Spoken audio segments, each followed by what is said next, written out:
Hello friends, good evening and welcome to the Yuke's World. So topic for today's discussion is very important to us. Like many of the students and many of the candidates are prepared for the banking sector examination. Do you know what is banking sector? Banking sector at present is one of the very important sector that is working very fast. That is working very fast. Okay, so let me first of all write the topic. Why banking rather than engineer? What do you say? Engineer. So this is our topic for today's discussion, and I hope you all are doing quite great at your homes and at your office place or wherever you are working. So friends, first of all, understand what is the topic. Topic is why banking rather than engineering. Means हम banking को क्यों चुने engineering की जगह पर. पहले तो हम ये समझेंगे बैंकिंग क्या होती है, उसके बाद समझेंगे इंजीनियरिंग क्या होती है, और हमारा टॉपिक का डिस्कशन ये है हम बैंकिंग को क्यों चुने in place of engineering. For example, अगर आपने बीटेक किया हुआ है, अगर आपने एमटेक किया हुआ है, या फिर आपने कोई भी टेक्निकल कोर्स किया हुआ है, तो क्या आप बैंकिंग में जा सकते हैं, या सिर्फ जो कॉमर्स लाइन से कैंडिडेट है वही सिर्फ बैंकिंग में जा सकता है? तो इस टॉपिक के रिलेटेड हमारा डिस्कशन होने जा रहा है आज के टॉपिक में. मैं आपसे बिल्कुल सिंपल लैंग्वेज में डिस्कशन करूंगा, बिल्कुल सिंपल लैंग्वेज में डिस्कशन करूंगा कि हम बैंकिंग को क्यों चुने. अगर आपने इंजीनियरिंग किया हुआ है, आप इंजीनियरिंग सेक्टर में अपनी जॉब नहीं चाहते, तो पहले तो ये समझते हैं बैंकिंग क्या होती है. What is banking? What is banking? Banking is a place, एक जगह होती है जहां पर बेसिकली क्या होता है, ट्रांजैक्शन. और ट्रांजैक्शन को क्या क्या कहते हैं हम? लेन देन. हिंदी में क्या कहते हैं? लेन देन. एक ऐसी जगह जहां पर आपका अकाउंट सेटअप होता है, अकाउंट क्रिएट किया जाता है. उस अकाउंट में आप पैसा या तो जमा करते हैं या पैसे को निकालते हैं, और उस अकाउंट पे यदि आपका सेविंग अकाउंट है या करंट अकाउंट है या जैसा भी अकाउंट है, उसके या सैलरी अकाउंट है, उसके बेसिस पर आपको एक rate of interest bank provide करती है. फॉर एग्जाम्पल, आपके बैंक में करीब 1 लाख रुपए हैं और आपने 1 महीने बाद निकालेंगे तो उसका अमाउंट कुछ रेट ऑफ इंटरेस्ट के साथ में इंक्रीज हो जाएगा. This is a system of banking. सिर्फ बैंकिंग में कोई टेक्नोलॉजी की रिक्वायरमेंट नहीं है. कोई सिर्फ आपको एक रजिस्टर मेंटेन करना है, एक लॉकर रखना है अकाउंट के लिए, और पैसे का लेन देन करना है. ये सिंपल हो गया, जिसको हम बोलते हैं खजांची, जिसको अकाउंट्स बोलते हैं. ठीक है. तो बैंक एक खजाना है जहां पर कि आप खजाने में जमा भी करते हैं और खजाने से लेने की कोशिश करते हैं. और बैंकर एक वो व्यक्ति होता है जो कि आपको ट्रस्ट प्रोवाइड करे, यानी कि आपका पैसा आपके नाम से ही डिपॉजिट है, किसी और के पैसे में आप अपने पैसे को डिपॉजिट नहीं कर रहे हैं. बैंक में सबसे बड़ी जिम्मेदारी की बात क्या होती है कि आपको बैंकर के ऊपर, जो भी व्यक्ति बैंक की सेवाएं आपको दे रहा है, पंजाब नेशनल बैंक है, स्टेट बैंक है, या एचडीएफसी बैंक है, या आईसीआईसीआई बैंक है, तो बैंक एक ऐसी संस्था है जो कि आपको सेफ्टी प्रोवाइड कर रही है, आपको सिक्योरिटी प्रोवाइड कर रही है. लेकिन तो फिर हमें ऐसे व्यक्तियों की रिक्वायरमेंट क्यों है जो कि बीटेक कर आए हैं? सबसे पहले चीज, बैंकिंग के लिए नॉलेज किसकी होनी चाहिए? आपको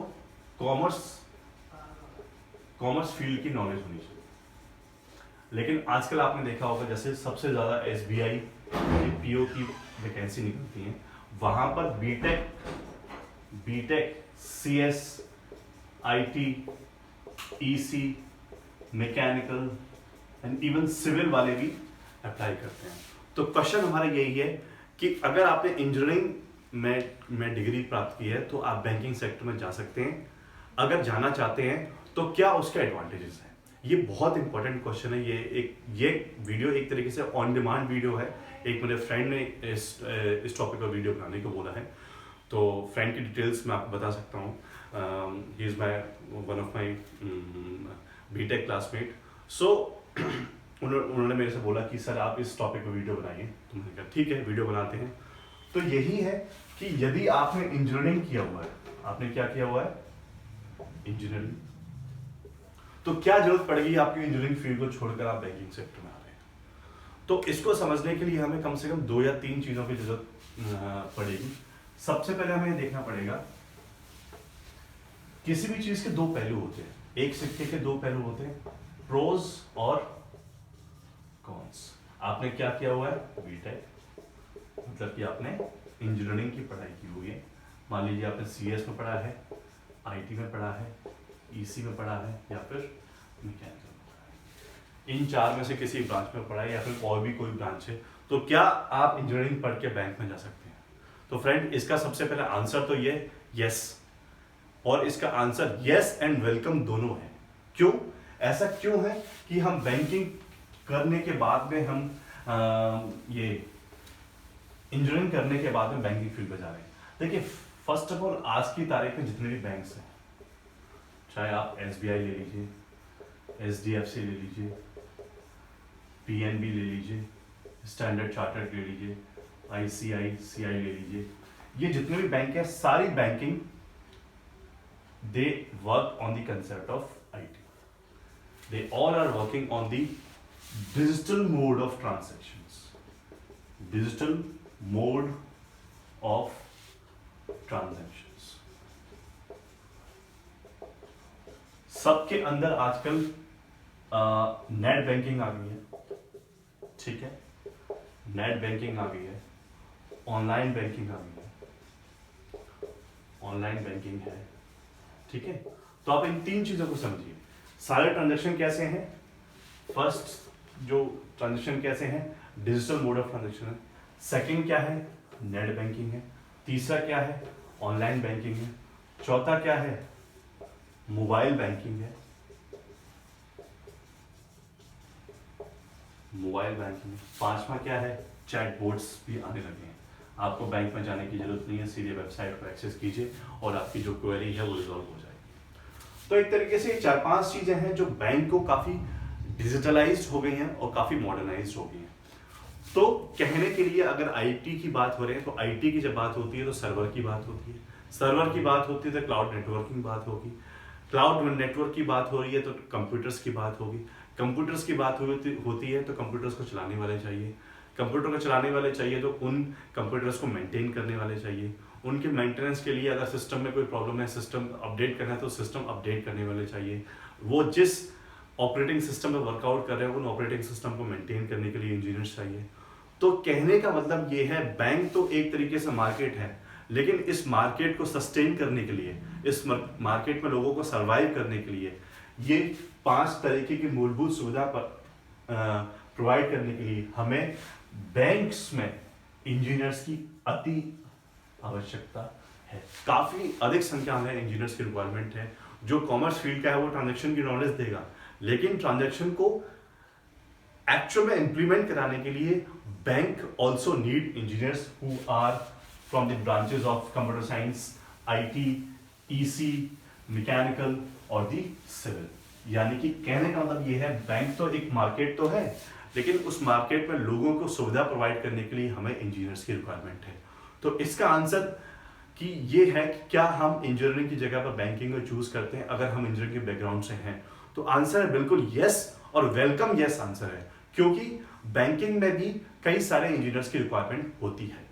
तो फ्रेंड्स यही बात है जो मैं आपको समझाने की कोशिश कर रहा हूँ कि यदि आप इंजीनियरिंग बैकग्राउंड से हैं और आप अपने बैंकिंग सेक्टर के लिए तैयारी कर रहे हैं, तो आप बिल्कुल बिना झिझक के, बिना किसी साइलेंस के आप बिल्कुल तैयारी कीजिए, और डेफिनेटली चांसेस हैं कि अगर आप रिटन एग्जाम क्वालिफाई करते हैं तो आप जो है इंटरव्यू को भी क्वालिफाई कर जाएंगे बिना किसी डाउट के।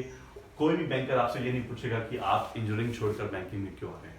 और बैंकिंग में कई और एडवांटेजेस हैं, सिटिंग जॉब होती है, आपको ना ज़्यादा मूव करना है, और बैंक्स में फैसिलिटीज़ बहुत अच्छी होती हैं। You will be getting air condition office. Yes, कुछ पोजीशन पे वर्कलोड होता है, यदि आप बैंक में क्लर्क हैं तो लोगों से डील करने का जो वर्कलोड होता है वो ज़्यादा होता है, लेकिन अगर आपकी नॉलेज सॉलिड है, अगर आपको इंजीनियरिंग फील्ड की भी नॉलेज है, तो बैंकिंग आपके लिए एक एड ऑन हो जाता है आपके करियर में ग्रोथ करने के लिए। और बैंक जो ज़्यादातर बैंक इंडिया में है वो गवर्नमेंट बैंक्स हैं, कुछ प्राइवेट बैंक्स भी हैं, और प्राइवेट बैंक्स भी काफ़ी अच्छी फैसिलिटीज़ प्रोवाइड करते हैं। तो कहने का मतलब ये है, बैंकिंग सेक्टर को इंजीनियरिंग की रिक्वायरमेंट इसलिए है क्योंकि बैंकिंग सेक्टर इस समय टोटली आईटी इनेबल्ड हो गया है, और आईटी इनेबल्ड प्रोसेस को इंप्लीमेंट कराने के लिए बैंक्स को इंजीनियर्स की रिक्वायरमेंट होती ही होती है। चाहे वो इन हाउस इंजीनियर्स हो जो कि रिक्रूटमेंट के बेसिस पर होगा, या फिर वो किसी और को टेंडर देंगे अपने इंजीनियरिंग सर्विस को इंप्लीमेंट कराने के लिए, उस केस में भी उनको इंजीनियर्स की रिक्वायरमेंट होगी। तो बैंक क्या करती है, बिना किसी को टेंडर दे हुए they recruit in house candidates for themselves. They will be called as specialist officers IT. They will be called as specialist officers IT. So friends, आप लोग को मेरी बात समझ में आ गई हो। जो भी स्टूडेंट्स बैंकिंग की तैयारी कर रहे हैं, डेफिनेटली इस वीडियो को देखें और यहाँ पर ये समझने की कोशिश करें कैसे हम बैंकिंग सेक्टर में इंजीनियरिंग की डिग्री प्राप्त करके अपना करियर बना सकते हैं। अपॉर्चुनिटीज बहुत ज़्यादा हैं, ये मैंने काफ़ी रिसर्च करके वीडियो बनाने की कोशिश की है, तब जाके मैं आपको वीडियो सामने बता रहा हूँ। और मेरे हिसाब से अगर आप इंजीनियरिंग फील्ड से हैं और बैंकिंग चूज करना चाहते हैं तो answer is yes and welcome to the banking. Thank you friends, thanks for watching me. I hope if you like the video, please like and subscribe the channel. Thank you.